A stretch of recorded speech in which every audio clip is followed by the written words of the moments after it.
All right, so you're going to teach me the spell to open this magical cabinet here? Yeah, it's called Ben Dover's Magical Cabinet Knock.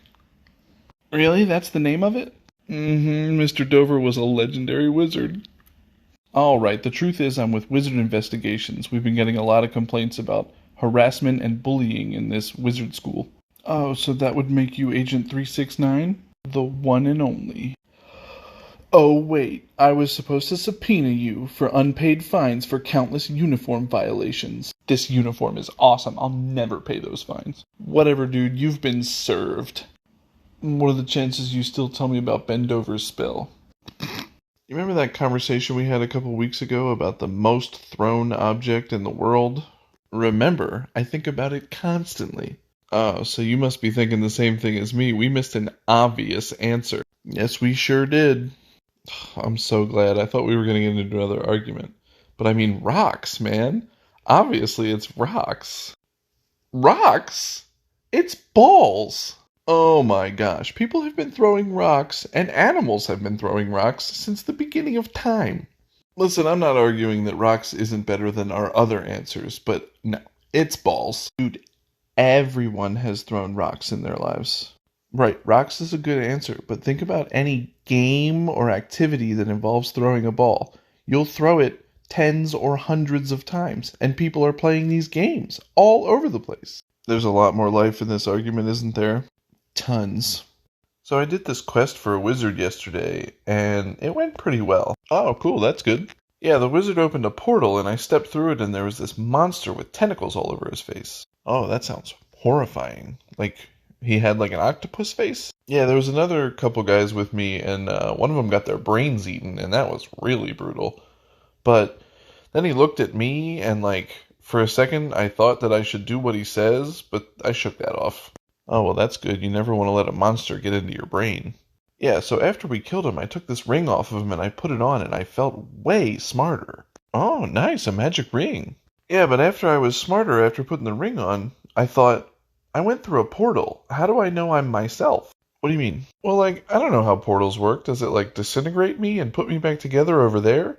And if it does that to my brain, am I still even the same person? Put on the ring and think about it.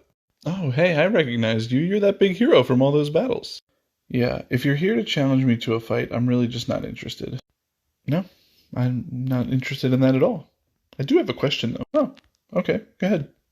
Alright, well, I've been in a lot of battles too, and in my experience, it's the heroic ones that always, and I mean always, die first. Yeah, I've seen a lot of heroic men die on the battlefield.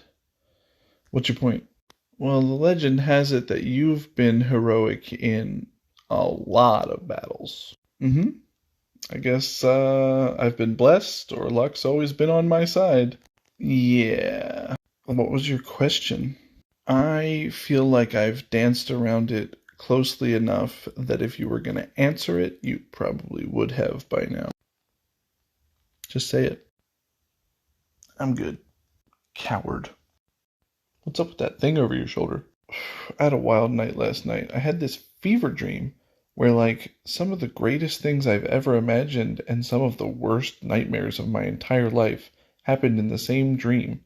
But during the dream, I vomited this horrible acidic bile, and when I woke up, this thing was in my room.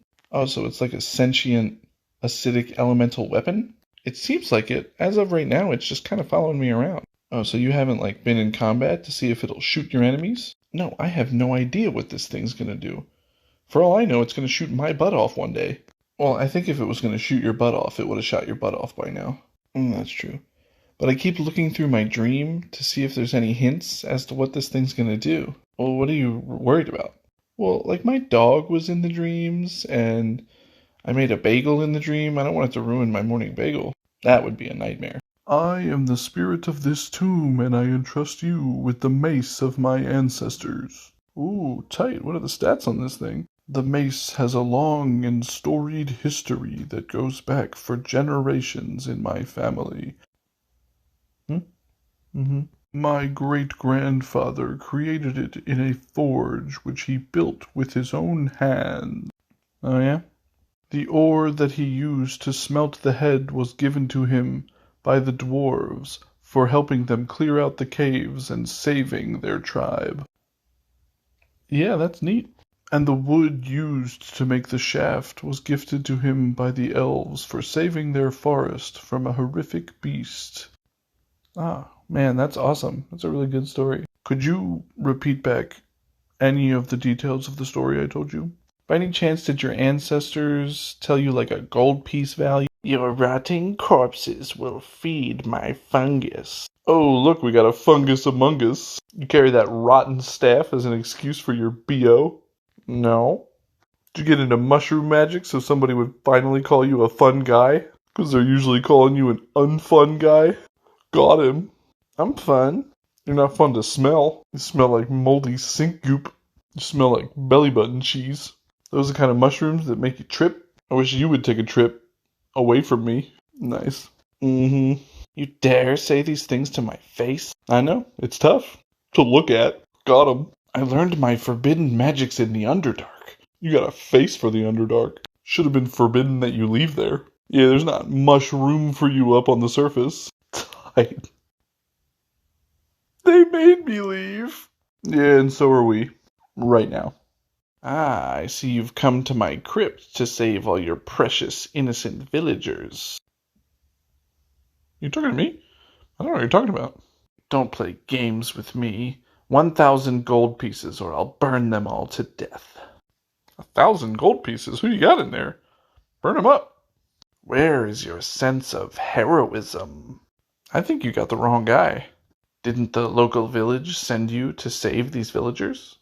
Yeah, but, I'm not gonna give you 1,000 gold. That's ridiculous. You're absolutely heartless. I could use someone like you. How's it pay? Handsomely.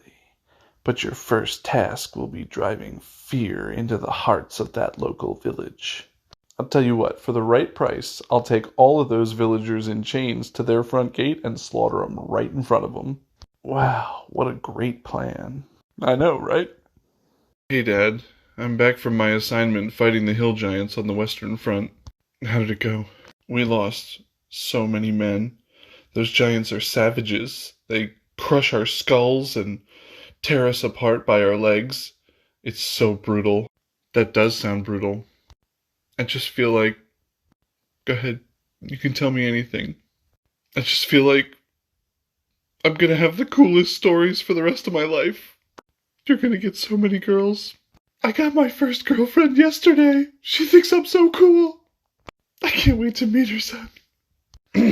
And, lately I also cry myself to sleep every night. Yeah, that sounds about right.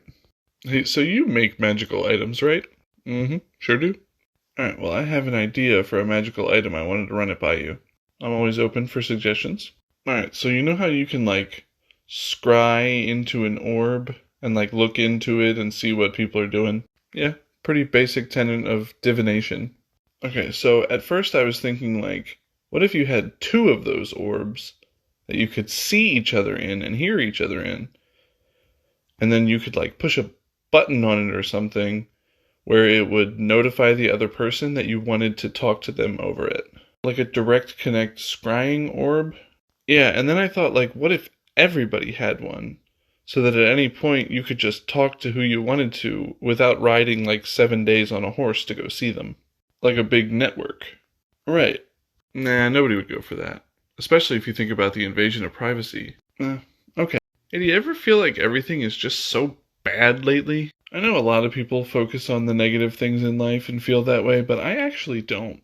I just don't know how you can feel that way. I mean, there's dragons flying around roasting people. There's a beholder running a crime syndicate in, the biggest town in the lands. I think we just have to focus on the positive things in life, like the laughter of children, or how it feels to have a cleric cast bless on you.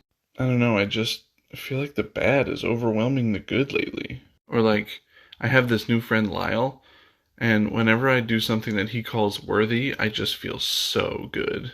What do you mean, worthy? Come to think of it, Lyle might have a lot to do with the perspective that I'm talking about, because he told me he was going to take all of my pain and sadness away and trade it for happiness. This sounds creepy. Can I meet this guy? Sure, he's over in the corner. Alright, fellas, I got another quest for you, and this one's of the social variety. Ooh, social, a little intrigue. That's good, you know, I'm not always up for killing everything all the time. Yeah, I think I might have tracked down the guy who killed my uncle. He's a waiter at this new restaurant in town. Oh, wow, that's wild. Yeah, I need you to go in there like your customers and see if you can get the information out of him. Espionage. Maybe I'll do an accent. You don't have to do an accent, he doesn't know you. Ooh, I'll do an accent too. Not necessary. So what restaurant is it? It's called Poltergeist. It's this haunted place known for its chicken. Ooh, I've been meaning to go there. I've heard that chicken cordon bleu is to die for. I'm sure they call it chicken cordon bleu, but did you come up with the to die for part? Maybe. Nice. Alright, so you guys gonna do it? Yeah. Alright, we're here, and I think I see the waiter that he was telling us we should investigate. I hope he doesn't have this section here. I don't want to be seated by the door. What's wrong with the door? If there's a fire, we're the first ones out. I'm not worried about a fire. Just make sure we don't get a seat by the door. Every villain and adventurer that busts in here always picks one sucker right by the door and attacks them. I don't want that to be us. Oh, yeah, that's true. Oh, and, hey, sir, could you seat us at any non-haunted tables? What? Sorry, sir, ignore him. We're at a haunted chicken restaurant. You don't ask for non-haunted tables. What, that's rude? Yeah, very rude. They built their whole business around this idea, and you basically just threw it away. Well, I don't want the haunted table. It makes me a little bit uncomfortable, and I've never eaten at one before. You know, it's attitudes like that that drive away every interesting business. That's why every restaurant is exactly the same. Alright, let's just sit down. We have to investigate this guy. Oh, shoot, they're seating us in the wrong section. Greetings, welcome to Poltergeist. I will be your server, although the dishes themselves will be doing most of the serving tonight. Oh, I'm sorry, actually, we didn't want to be seated in this section. My apologies, sir. Might I ask why? It's because we think you're, ugly. Nope, that's ridiculous. That is not the reason. It's because we wanted to see our old friend who works in the other section. Oh, okay, I understand. Yes, his name is Ronaldo McDonaldo. Nope, that's definitely not his name. We have no reason to have even said a name at this point. Yeah, I was gonna say that Ronaldo McDonaldo doesn't work here because it's a ridiculous name. No, he works here. I'm just covering his shift. Anyway, you don't actually have to explain why you want to switch. Just sit wherever you want. Well, then why did you ask? I don't know. Good evening. I'm a totally different waiter and the one who you said you wanted to be in the section of. Excellent. I'll have the chicken parmesan gone but not forgotten. Yeah, and I'm thinking about getting the breast in piece, but the killed chicken, is that just your guys' way of saying grilled chicken? Yeah, the owners actually admitted that they had a hard time coming up with chicken and ghost-based puns. You'd be surprised how difficult they are to come up with. For some reason, I'm sure I'm going to be hearing a lot of them soon. So, speaking of gone but not forgotten, have you heard of any interesting uncle killings recently? Japers, creepers, dude. Yes, believe it or not, I killed the tavern owner's uncle just the other day. Interesting. Yep. So, anyway, your breast in peace comes with a side of either rice, fries, or, by popular demand, a bagel. Ah, you're back. How was the mission? I had a fantastic bagel. Oh, and it's definitely him who killed your uncle. Oh, he admitted it. You got it out of him. Yeah, I said all the right words. Yeah, he admitted it with pretty much no prodding. Oh, excellent. Then I have one more quest for you. Oh, just like that? No revenge? No big speech? Oh, is the quest to kill him because he killed your uncle? Of course. I knew it was going to be killing. Actually, no. I need you to deliver him this basket of muffins. Basket of muffins? Yeah, it would have been bagels, but the bakery was out of them. I think somebody's been buying them all up. Oh, it's probably Poltergeist. They started serving them as an optional side. Oh, that's a great idea. Right? I think we're just confused as to why you're giving him a basket of muffins for killing your uncle. Oh, my uncle was trash. I'm glad he's dead. Makes sense to me. Hey guys, I hope you're liking the videos, and if you do, make sure you like them, comment, and subscribe for more content. Hey guys, I hope you're liking the videos, and if you do, make sure you like them, comment, and subscribe for more content.